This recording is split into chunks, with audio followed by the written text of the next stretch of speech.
Okay, this is going to be segment number 1 of the message.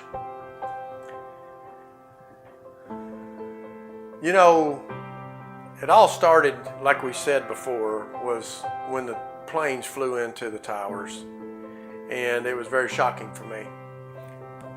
At that point, God started doing things in my life He was telling me that He wanted a specific message told, and He wanted me to tell it. And He put that pressure upon me. Now, I struggled with it for years and years and years because I didn't know how to do it or what He really wanted said.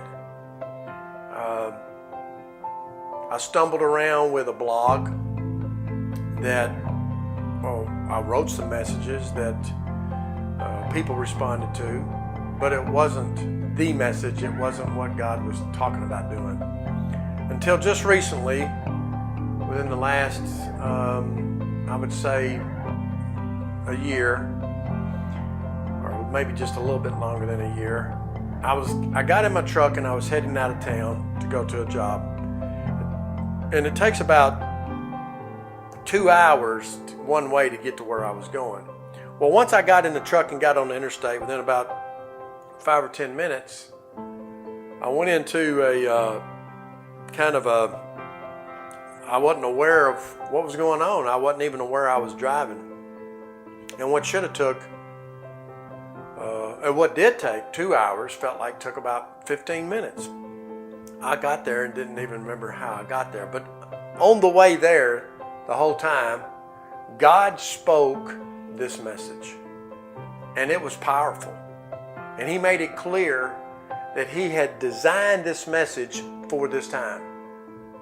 And that this is the one thing that He was going to use to reach the needs of many people that they needed, especially for those who were lost. And then He let me know that there was going to be a big movement in this last time, and that there would be many, many, many people come to know the Lord. So for 2 hours now, a complete message He spoke. When He was finished, He even provided what His invitation was. And when God showed that invitation and the simpleness of what it was and how powerful it was, there was literally hundreds of people who responded to it that got victory out of it. Now, you're going to be able to hear that message in just a few minutes. But I want to get the stage set for you to understand again how I got there. So I'm still struggling with, what do you want to do with this message, Lord? And so when I got home that night, I was talking to my wife about it, and I told her what had happened and this complete message that was given. And I said, there's a pressure upon me that God's saying, I want that told. I want that told. So just about 2 weeks after that, I got back in my truck again and was heading to another job site when all of a sudden I felt the Holy Spirit speaking to me again. And it didn't really, in my mind, I didn't think it pertained to the message, but I got kind of tickled at it because the Holy Spirit informed me that He was going to use me to write a song. Now, if you knew me, you'd be laughing right now because I literally don't know anything about music. So I said, okay, whatever you say. I said, but now you know I don't know anything about music. And the Holy Spirit let me know, I didn't say you was writing it. I'm going to write it. I'm just going to use you to write it. You just write down what I tell you. Okay. That started about 9:30 in the morning, and about 3 o'clock that afternoon, there really hadn't been a whole lot of the song written, just a few lines, maybe 7 or 8 lines. And I saw my wife, and I told her, I said, honey, you're not going to believe this, but the Holy Spirit is writing a song with me. And of course, she started laughing because she does know me.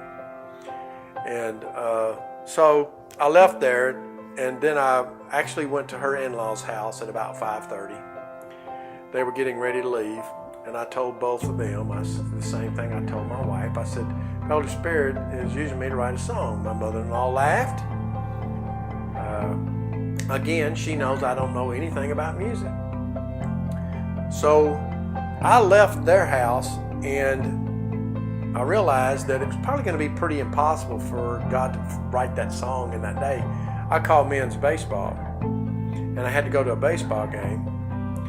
And the game didn't start till about 7 o'clock, and it was a pretty good distance off, and I wasn't going to get back home till about 11:30 or so. So I told the Lord, I said, you obviously didn't mean you was going to write that song today.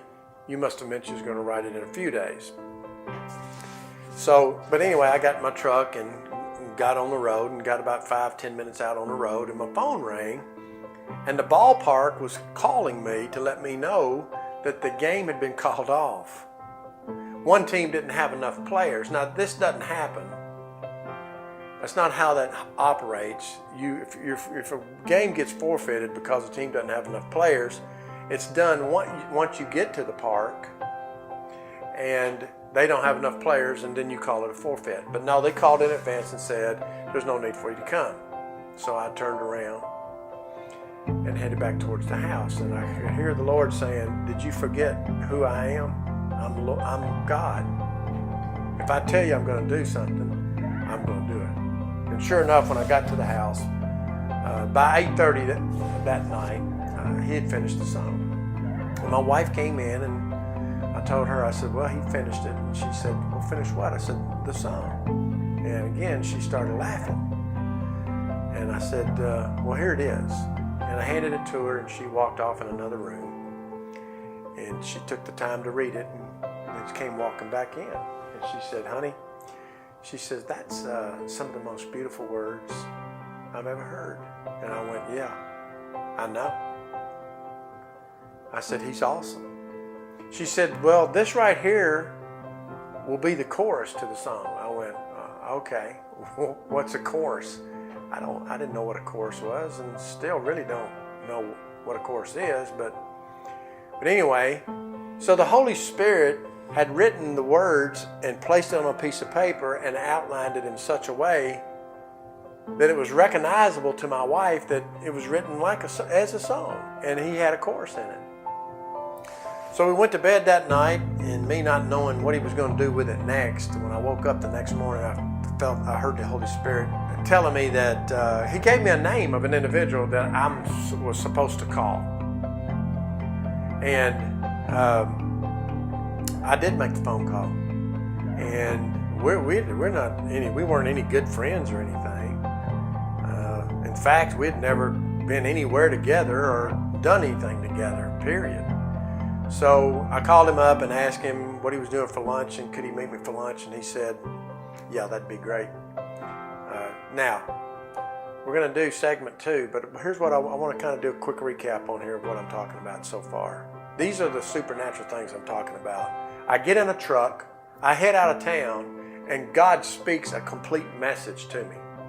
And he puts an emphasis upon, I want this message told, and I want it told in this time. And then secondly, he confirmed what he said in the message by writing a song, which I know nothing about music whatsoever, that when you hear the words to that song, you'll understand how he made a confirmation to the message. So you'll hear that part in segment 2 within just a few days. And I appreciate your time, and I thank you for all your patience and comments.